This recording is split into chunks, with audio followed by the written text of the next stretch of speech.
अच्छा जी, बिस्मिल्लाहिर्रहमानिर्रहीम। ये सब्जेक्ट जो है मैंने इस पे जो कुछ भी काम किया है, आप लोगों की आखिरी क्लास के बाद इस पे काम शुरू किया था, और ये मेमन साहब की फरमाइश पे मैंने किया है कि वो ये कहते हैं कि एडवांस अल्टरनेट एनर्जी के अंदर हाइड्रोजन फ्यूल्स की बड़ी अहमियत है। ऑन पेपर ये बात सही है। बहुत सारी चीजें एक्सपेरिमेंटल स्टेज के अंदर हमें बड़ी अच्छी लगती हैं, बड़ी कामयाब होती है, लेकिन जब उनको आप प्रैक्टिकली ट्रांसफर करने जाते हैं टू मेक इट कमर्शियल, आपसे पहले भी बात हुई थी कि अगर हम हाइड्रोकार्बन फ्यूल्स को देखें ना, तो हमारे पास जो इब्तदा हुई वो हमेशा से लकड़ी, लकड़ी के बाद कोयला, कोयले के बाद जो पेट्रोलियम प्रोडक्ट्स आनी शुरू हुई। कोयले की जो हिस्ट्री है वो आपके साथ मैंने पहले भी शेयर की थी कि एक वक्त में ऐसा था कि दुनिया की 70% एनर्जी रिक्वायरमेंट कोयला पूरा करता था, कोल से होती थी। लेकिन सिर्फ और सिर्फ बल्क डेंसिटी की वजह से, energy density 1 ton crude oil में जितनी एनर्जी है कोयले के 3.5 टन में, 3.5 टन में वो होती है। तो ट्रांसपोर्टेशन की ईज के लिए और फिर दूसरे एडवांटेज के लिए कि कोयले के साथ काम करने में जो लंग्स की प्रॉब्लम होती थी पुराने जमाने में, जो इंजन वगैरह उससे चलते थे, बॉयलर को फीड करने के लिए लोग खड़े होते थे, वो मुस्तकिल कोयला डाल रहे, तो ये ईज के लिए ये हाइड्रोजन, ये फ्यूल आ गया हमारे पास, हाइड्रोकार्बन। अच्छा, अब हाइड्रोकार्बन तो हमारे पास आ गए। अब हाइड्रोकार्बन हम यूज करते चले गए, और उसके बाद जो है ये सूरत हाल सामने आई कि ग्लोबल टेम्परेचर बढ़ रहा है, और जो ग्लोबल वार्मिंग और जो सारी चीजें हैं। अब मैं दुनिया की मुनाफत आपको बताऊं कि मैंने आपके साथ या आपने से कुछ लोगों के साथ हमने क्योटो एग्रीमेंट डिस्कस किया, हमने पेरिस एग्रीमेंट डिस्कस किया, हमने टारगेट्स देखे कि क्या क्या हमारे टारगेट्स हैं, आगे हमने क्या करना है।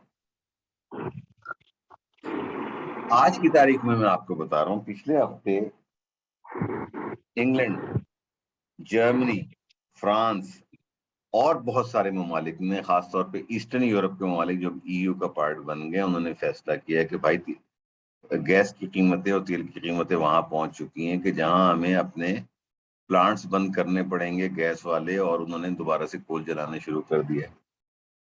अब आप मुझे बताइए कहाँ गई वो चीजें, कहाँ गया वो दुनिया का सब कुछ, कि जो ये बातें करते थे कि कार्बन डाइऑक्साइड की लोड से ये हो जाएगा, और जर्मनी तुम्हारा ये टारगेट है, और जापान तुम्हारा ये टारगेट है, और दुनिया तो चाइना ने दोबारा शुरू कर दिया। इंडिया आज की तारीख में 45,000 मेगावाट कोयले पे बना रहा है, और जर्मनी, फ्रांस और एक और मुल्क, जर्मनी, फ्रांस और इंग्लैंड के कुछ इलाकों में ये जो है शुरू हो गया। तो अब ये हम जो जो हमें बेवकूफ बना के हमें जो लगाए, मैं ये नहीं कह रहा कि अपना इक्विपमेंट बेचने के लिए वो हमें इस धंधों पे लगा दिया उन्होंने, और हम जो अपने इंडियन, आज हमारे पास पैसे नहीं है तेल खरीदने के लिए, आज हमारे पास इंपोर्टेड कोल खरीदने के लिए पैसे नहीं है। ये सूरत हाल हो गई। $24 बिलियन का हमने जो है हाइड्रोकार्बन इंपोर्ट किए। आज इकोनॉमी का जो हालात हैं वो आपके सामने। एनीवे, हिस्ट्री हाइड्रोजन फ्यूल की बहुत पुरानी है।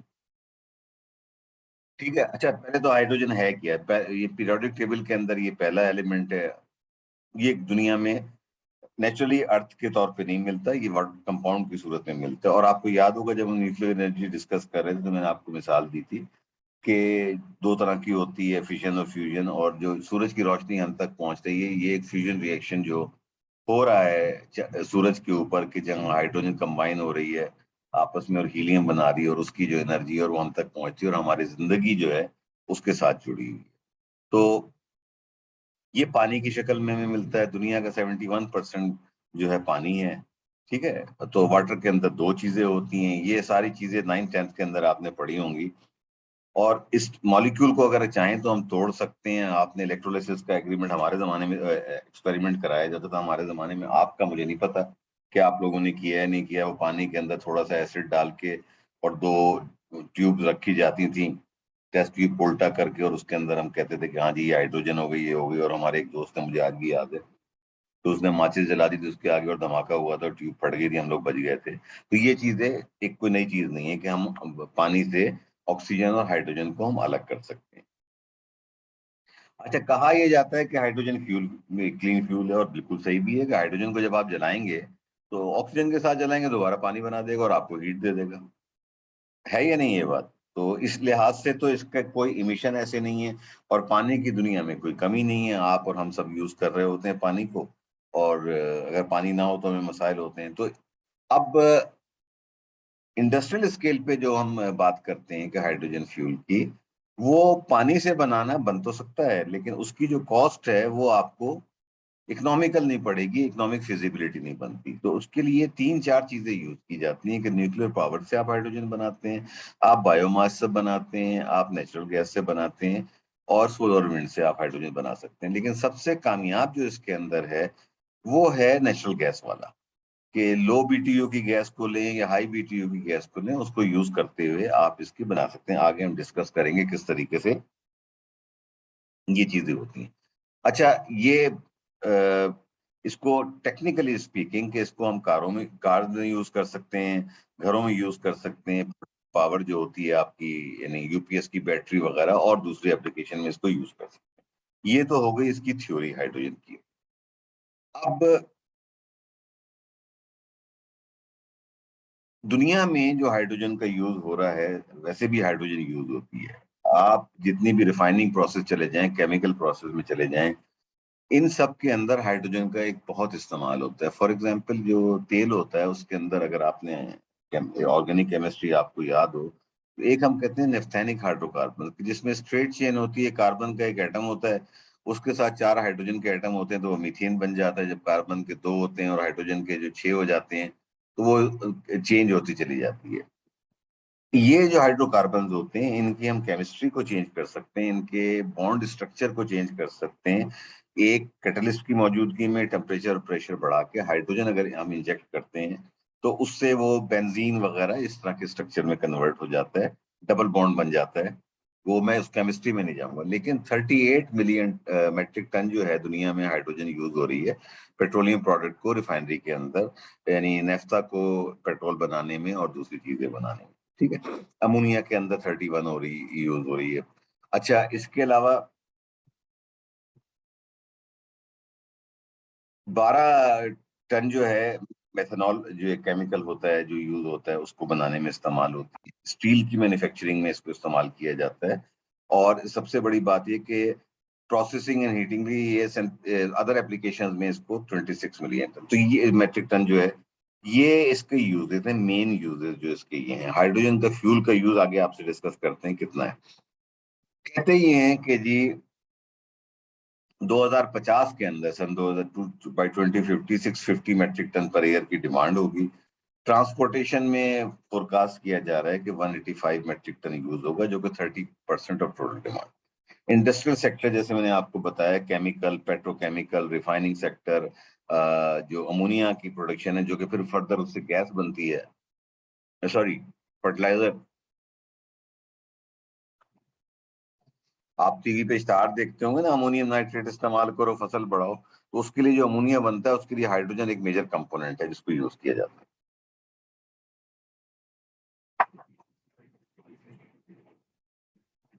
अब जैसे मैंने आपको बताया कि जी हम 2 तरीके से हाइड्रोजन को बना सकते हैं। एक, पानी के अंदर जो है बिजली गुजारें, बिजली का करंट मारें, थोड़ा सा एसिड डालें उसको कंडक्टिव करने के लिए, और आप उससे हाइड्रोजन बना लें। दूसरा तरीका ये है कि मीथेन को हम रिफाइन करें। अच्छा, हाइड्रोजन बनाने के लिए ये एक एंडोथर्मिक रिएक्शन है। जब आप बॉन्ड तोड़ते हैं, किसी भी बॉन्ड को तोड़ने के लिए आपको एनर्जी सप्लाई करनी पड़ती है। बाद रिएक्शन होते हैं एक्सोथर्मिक, ये दोनों ग्रीक वर्ड हैं, एंडो और एक्सो। एंडो का मतलब ये है कि सिस्टम कोई चीज लेगा, एनर्जी लेगा, तो वो रिएक्शन होगा।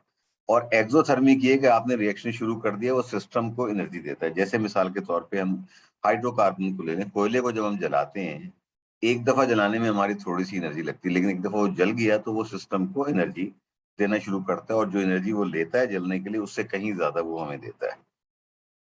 वाटर का इलेक्ट्रोलिसिस हो गया, ये बनाने के लिए इसमें आपको एनर्जी काफी देनी पड़ती है, तब आप ये इससे हाइड्रोजन बना सकते हैं। अब अगर 20 पिछले साल का जो मैंने अपना रिसर्च करके निकाला है कि 97% ऑक्सीजन जो है वो कोल से या नेचुरल गैस से बनी है। अभी हमें क्या बात बता रही है? ये बात हमें बता रही है कि हाइड्रोलिसिस, इलेक्ट्रोलाइसिस बजाहिर तो एक बड़ा ट्राइड एंड टेस्टेड मेथड है, बट कमर्शियल स्केल के ऊपर उसको हम नहीं कर सकते। तो 97% हम जो प्रोड्यूस कर रहे हैं वो गैस और कोल से कर रहे हैं, और स्टीम रिफाइनिंग का मेथड है, स्टीम रिफॉर्मिंग का, ये आगे हम डिटेल में देखेंगे। मीथेन गैस जो होती है, जो कि हमारे घरों में, जिसको हम नेचुरल गैस भी कहते हैं, सुई गैस भी कहते हैं, इसके अंदर 95% जो है मीथेन CH4 जो होती है उससे करते हैं, या कोल को गैसिफाई करके करते हैं, बायोमास गैसिफिकेशन जो है और इलेक्ट्रोलिसिस ऑफ वाटर से बाकी होती है।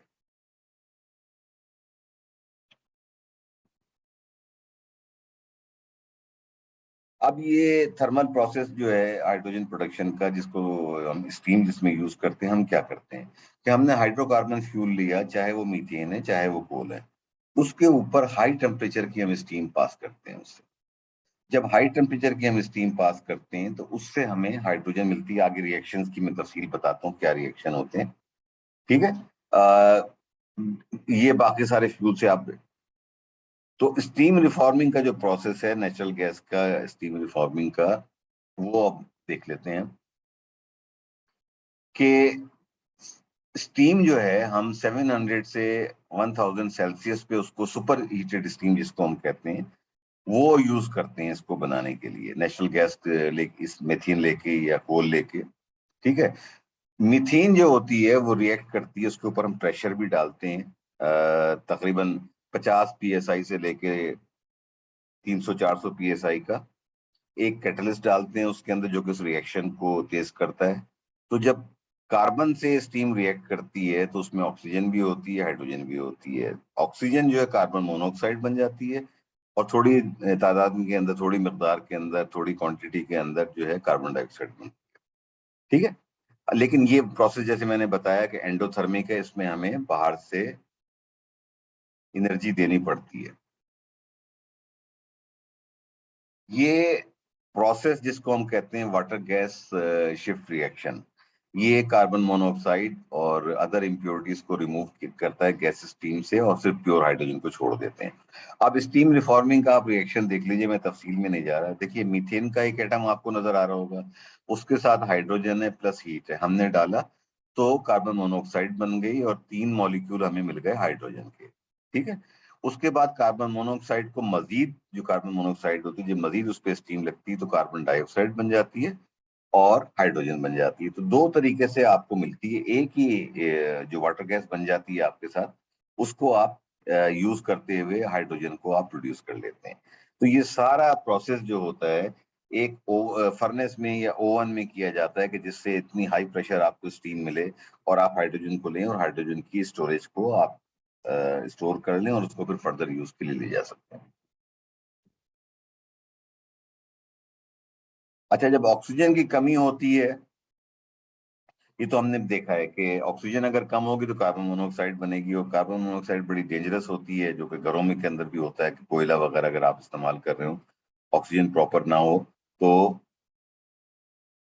लोगों की मौत भी वाकई हो सकती है, क्योंकि ये हमारे ब्लड के अंदर जो हीमोग्लोबिन है उसके साथ मिलके एक और कार्बो ऑक्सी हीमोग्लोबिन एक कंपाउंड बना लेता है, और वो ब्लड की ऑक्सीजन टेकिंग कैपेसिटी को खत्म कर देता है और इंसान की मौत वाकई हो जाती है, ठीक है। तो ये वाटर गैस शिफ्ट रिएक्शन हो गया, कार्बन मोनोऑक्साइड बनी, उसको हमने फिर फर्दर ऑक्सीजन से रिएक्ट कराया, कार्बन डाइऑक्साइड कर रहा है, जिसको हम सेफ डिस्पोजल कर सकें, और मजीद हमें हाइड्रोजन मिल जाती है, जिसको हम स्टोर करते हैं और कमर्शियल यूज के लिए इस्तेमाल करते हैं।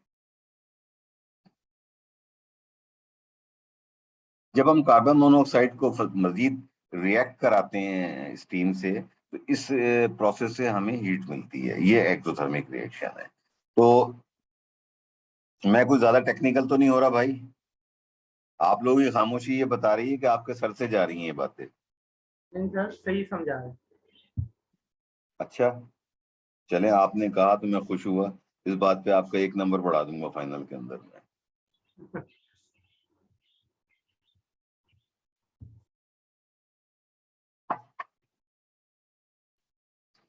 तो ये अब इसको हम सर ये पूछना था, ये फ्यूजन में भी तो ये वाटर को यूज करते हैं ना, उसको डिकम्पोज करते हैं उसके मॉलिक्यूल को जी फ्यूजन में, जी न्यूक्लियर फ्यूजन में, जी बिल्कुल, मैंने उसमें कहा किस ना कि तरह होता है? न्यूक्लियर, देखिए मैं उसकी डिटेल में नहीं जा रहा कि वो कैसे करते हैं, क्योंकि 97% जब एक प्रोसेस से बन रही है तो मेरा फर्ज था कि उस पर कंसंट्रेट करूं और उस पर जाऊं आगे। मैंने उसको ज्यादा ठीक है, स्टडी नहीं किया। ठीक है सर, ये है। अच्छा, इलेक्ट्रोलाइसिस से बनाने का तरीका आपको पता है कि जी किस तरीके से एनोड कैथोड, पानी है, पानी के अंदर थोड़ा सा हम कोई डालते हैं एसिड वगैरह उसको करने के लिए, और फिर उसके बाद इलेक्ट्रोलाइसिस करके हम उनको अलग कर लेते हैं। ये एक डायग्राम है जो कि आपको बता रही है कि कैथोड के ऊपर हाइड्रोजन आ जाती है, एक तरफ ऑक्सीजन आ जाती है, और वो इलेक्ट्रॉन से मिलके पॉजिटिव जो आयन होता है उसका हाइड्रोजन का, वो मिलके 2H2 की फॉर्म में आ जाता है, जिसको कि आप क्रैक कर लेते हैं और आगे यूज कर लेते हैं। इलेक्ट्रोलाइसिस बहरहाल एक प्रोसेस मौजूद है, लेकिन इसको आप इंडस्ट्रियल स्केल पे यूज नहीं कर सकते। इसको आप एक्सपेरिमेंटल स्केल पे या छोटे पैमाने के ऊपर अगर कोई काम कर रहे हो तो आप उसके अंदर इसको यूज किया जाता है। इलेक्ट्रोलाइजर को जो यूनिट जो होता है उसके अंदर हम ये करते हैं। और लार्ज स्केल ऐसा कोई दुनिया के अंदर है नहीं कि जिससे कुछ हुआ हो। तीसरा मेथड जो है वो कोल वाला है, कोल से करने का।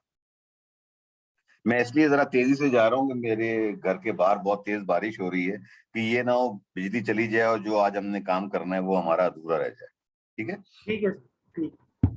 अच्छा, इलेक्ट्रोलिसिस के अंदर वही है, एनोड के ऊपर जो रिएक्शन होता है कि आपको हाइड्रोजन के आयन मिल जाते हैं, उनको आप इलेक्ट्रॉन से रिएक्ट करा के हाइड्रोजन गैस ले लेते हैं, और इस तरह आप चाहें तो ऑक्सीजन भी इस प्रोसेस से जमा कर सकते हैं।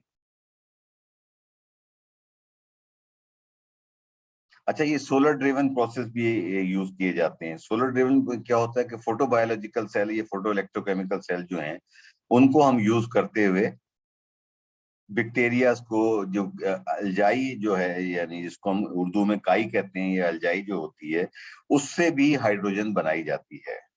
लेकिन ये सारे के सारे मेथड जो हैं ना, ये सिर्फ, जैसे मैंने आपको याद होगा कि एक दफा हम बात कर रहे थे ओशियन एनर्जी की, उसमें मैंने कहा था कि जितनी भी ओशियन एनर्जी के हैं, ये वो लोग हैं कि जिनके पास पैसे बहुत हैं, तजर्बे करते रहते हैं कि एक उन्होंने प्लांट लगा दिया पता नहीं कितने मिलियन डॉलर का, और उससे 200 किलोवाट बिजली ले रहे हैं, जिससे 20 घर जला रहे हैं। तो ये मेथड भी ऐसा ही है तकरीबन, कि आप स्पेशल सेमीकंडक्टर लें, वाटर को सेपरेट करें, और हाइड्रोजन ऑक्सीजन के अंदर अल्जाई को, बैक्टीरिया को यूज करते हुए ये करें। तो ये सारे मेथड जो हैं सिर्फ ये तस्करे के लिए हैं, कि ताकि आपको पता चल जाए। अभी मैं क्लास खत्म करके प्रेजेंटेशन आपके साथ शेयर कर लूंगा, कि ताकि आप लोगों को तैयारी में आसानी हो जाए। बायो बायोलॉजिकल जो प्रोसेस है उसमें बैक्टीरिया और माइक्रो अल्जाई जो होते हैं, ये ऑक्सीजन हाइड्रोजन प्रोड्यूस कर सकते हैं बायोलॉजिकल रिएक्शन से। ठीक है ना। लेकिन अगेन वही बात है कि ये एक्सपेरिमेंटल स्टेज पे, छोटे पैमाने पे आप कर सकते हैं, सनलाइट को या photo electric cell, solar energy को यूज करते हुए आप इस प्रोसेस को आगे बढ़ाते हैं। अब आ जाइए हाइड्रोजन फ्यूल के यूज क्या है। सबसे बड़ा यूज जो है वो कहा जाता है कि जी जो हम भी कर रहे हैं, हाइड्रोजन फ्यूल का एक रॉकेट प्रोपेलेंट के तौर पे यूज किया जाता है, गाड़ियों में यूज किया जाता है। अमेरिका के अंदर कुछ स्टेशन बने जो कि ट्रक हैं जो चलते हैं, बोट्स, एयरप्लेन, इसमें आप टेक्निकली इसको यूज कर सकते हैं। ठीक है। अ, जो पोर्टेबल फ्यूल सेल हैं, वो एक थ्योरी ये भी आई थी कि आपके घर के अंदर, गैराज के अंदर वो लगा होगा, और आपने गाड़ी लाके खड़ी की, आपने प्लग इन किया और वो सिस्टम चलना शुरू हुआ, और आपकी जो बैटरी है उसको, उसने हाइड्रोजन ने उसको चार्ज कर दिया। ये भी एक चीजें बात हो रही हैं। तो जितने भी इस तरह के एक्सपेरिमेंट ऐसे चले नहीं हैं। अभी आगे मैं आपको एक इंजन दिखाता हूँ, हाइड्रोजन का जो इंजन है, कितने बने। जापान ने इसके ऊपर इनिशिएट किया था, एक मॉडल आया, वो दुनिया से उड़ गया, दूसरी अब कार आ रही है। उसके रीजन क्या है ना, इसकी कामयाबी जो नहीं हुई है इसमें हाइड्रोजन को as a commercial fuel, automotive fuel के तौर पे या ट्रक के तौर पे, डीजल के रिप्लेसमेंट के तौर पे यूज करने के लिए, वो रीजन हम डिस्कस करेंगे। तो टेक्निकली आप इनको, जहां जहां आपका इंटरनल कंबशन इंजन यूज हो रहा है, जिसके अंदर आप हाइड्रोकार्बन को यूज करते हैं, डीजल को या पेट्रोल को, वहां पे आप हाइड्रोजन को यूज कर सकते हैं विद सर्टेन मॉडिफिकेशन उस इंजन के अंदर करके। लेकिन प्रैक्टिकली क्या होता है वो आगे देख लीजिए।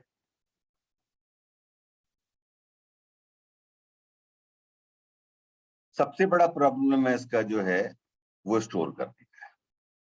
क्योंकि इसको जब आप बनाते हैं, जो टेम्परेचर होता है और जो इसका होता है, इसके वॉल्यूम को कम करने के लिए, जिस तरह हम एलएनजी के मुतालिक हमने बात की थी कि -173 सेल्सियस तक उसको ठंडा करना पड़ता है, प्रेशर डालना पड़ता है, जब जाके वो लिक्विड फॉर्म में आती है। तो इसको हम कहते हैं क्रायोजेनिक टैंक्स। क्रायोजेनिक का मतलब ये होता है कि जो कि लो टेम्परेचर के ऊपर किसी भी फ्यूल को स्टोर कर सकते हैं, ताकि चाहे वो एलएनजी हो, चाहे वो हाइड्रोजन हो लिक्विड फॉर्म के अंदर। तो ये इसके जो मेटल इसमें यूज होते हैं और जो इसके पैराफर्नालिया चाहिए इसको, that make it very expensive, और जिसकी वजह से इसकी कमर्शियल यूटिलिटी के अंदर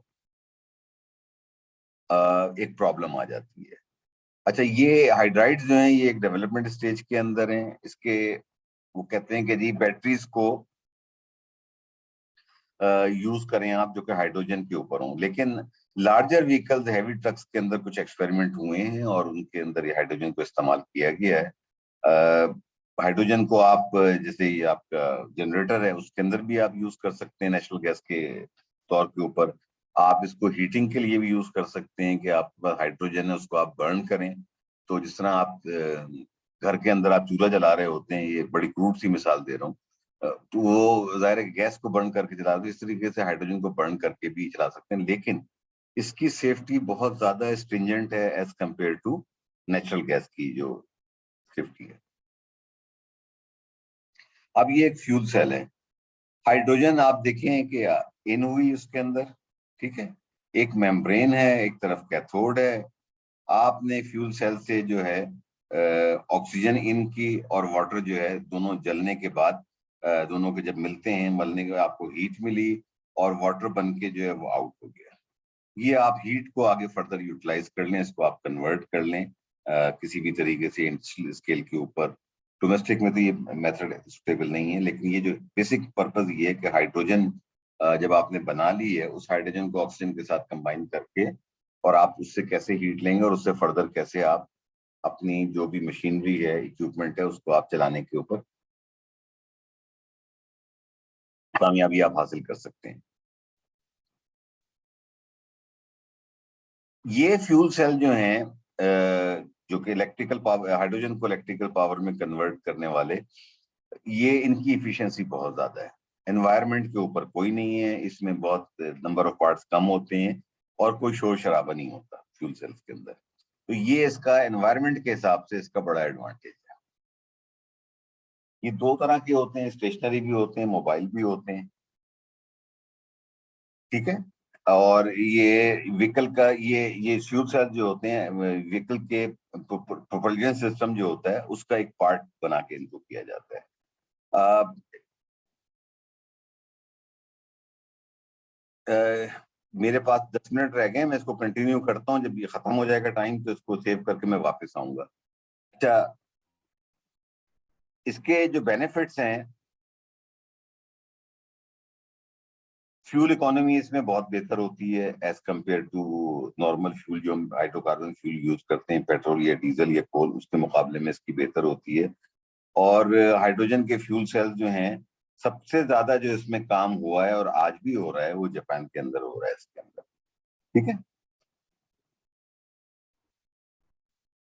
सर डू यू थिंक कि इन फ्यूचर ये माइक्रो लेवल पर ये सोलर को रिप्लेस कर देगा, नहीं, हाइड्रोजन फ्यूल नहीं, सेल? आगे आप देख लीजिएगा, जो मैंने 2050 की फोरकास्ट बताई है वो भी ये कहती है, जितने भी साइंटिस्ट हैं वो इस बात पे मुत्तफिक हैं कि 2050 तक प्रोडक्शन ही सिर्फ इसकी 650 मेट्रिक टन होगी, उसमें से 35% जो है वो यूज होगा हमारा ऑटोमेटिक फ्यूल के अंदर, और रिमेनिंग जो है वही जाएगा रिफाइनरी के अंदर, जाएगा पेट्रोकेमिकल के अंदर, जाएगा अमोनिया की प्रोडक्शन में जाएगा। मेजर कंजम्पशन जो है इसकी आज से 20 साल बाद, 30 साल बाद भी जो है वो नजर आ रही है कि वही इसके यूजर्स रहेंगे, ये आएगा नहीं। जब हम आगे चलेंगे तो हम देखेंगे कि आखिर ये कामयाब क्यों नहीं हो रहा है एज ए कमर्शियल फ्यूल, ये कामयाब क्यों नहीं हो रहा है, इसकी नाकामी के असबाब क्या हैं, वो हम आगे डिस्कस करेंगे।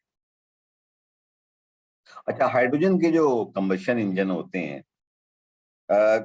उसमें सबसे बड़ा एडवांटेज तो ये है कि सीओ इमिशन जो है ना, नॉर्मल जो उससे है बहुत कम होती है, ठीक है ना। कुछ तजर्बे ये भी किए हैं, यूके में एक कंपनी है उसने एक्सपेरिमेंट किया है ट्रक्स के ऊपर।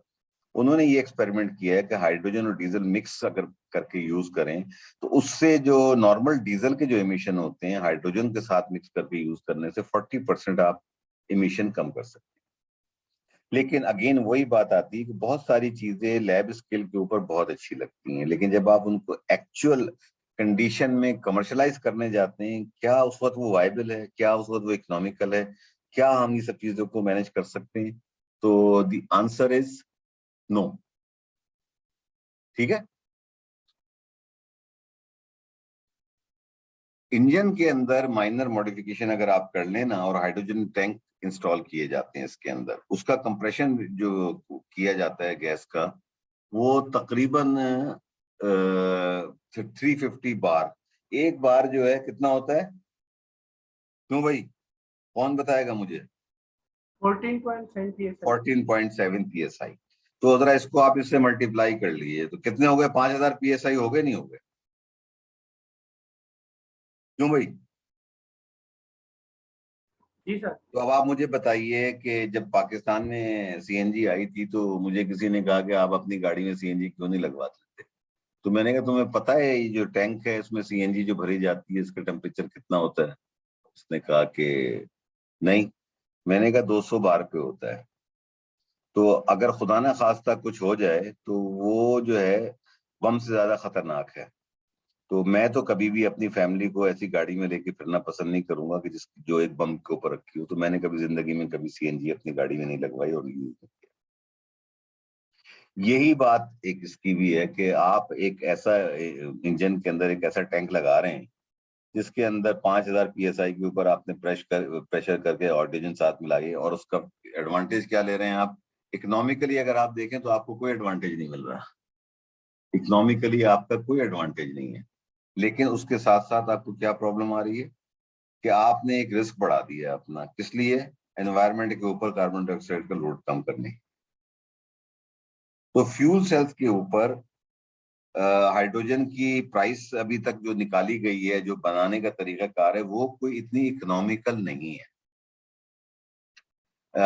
तो ये तजर्बा करने के लिए तो बहुत अच्छी बात है, कमर्शलाइज करने के लिए जब आप कंपीटिंग फ्यूल की बात हम करते हैं कि कोल का मुकाबला गैस से है, गैस का मुकाबला जो है पेट्रोल से है, पेट्रोल का मुकाबला डीजल से है, इस तरह के, या सोलर एनर्जी को आप यूज कर रहे हैं या आप विंड को यूज कर रहे हैं, इन सब का जब हम कंपैरिजन करते हैं कंपीटिंग फ्यूल्स का, तो हमें एक बात समझ लेनी चाहिए कि जब तक कि इकोनॉमी ऑफ स्केल नहीं होगी, इकोनॉमिकल कोई चीज नहीं होगी, उसको हम यूज करना चाहें भी तो हम यूज नहीं कर सकते। तो नटशेल के अंदर आगे जाके जो हम कंक्लूड करेंगे इसके ऊपर वो यही है कि बनाने का तरीका मौजूद है। मेथड तीन मेथड मैंने ज्यादा डिटेल में नहीं किया, तीन आपसे डिस्कस किए हैं कि एक, आप कोल ले लें, आप मीथेन ले लें, उनकी आप पार्शियल ऑक्सीडेशन करते हैं तो आपको हाइड्रोजन और कार्बन डाइऑक्साइड मिल जाती है, उसको आप यूज कर सकते हैं और हाइड्रोजन को आप जमा करते हैं। ये तो हो गया एक हाइड्रोकार्बन का method which is 97% of the total hydrogen production. दूसरा मेथड हम इलेक्ट्रोलाइसिस से कर सकते हैं। तीसरा मेथड ये है कि फोटो सेल को यूज करते हुए हम जो गैस हमारे पास जो बैक्टीरिया हैं, अल्जाई है, उनकी मौजूदगी के अंदर उनको यूज करते हुए हम वाटर की सेपरेशन कर सकते हैं, वाटर को इलेक्ट्रोलाइट उस पर ले जा सकते हैं और ये दोनों चीजें कर सकते हैं। तो जितने भी कंबशन इंजन बने हैं अब तक, जो कि हम सेकंड पार्ट में डिस्कस करेंगे, वो सारे के सारे एक तरीके से समझ लीजिए कि स्पॉन्सर्ड है, कि उनके ऊपर पैसे लगाए जाते हैं।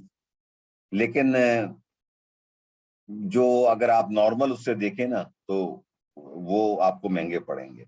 आप कहना कि जी जीरो इमिशन होती है, इससे ये होता है, हम ये कर देंगे, हम वो कर देंगे।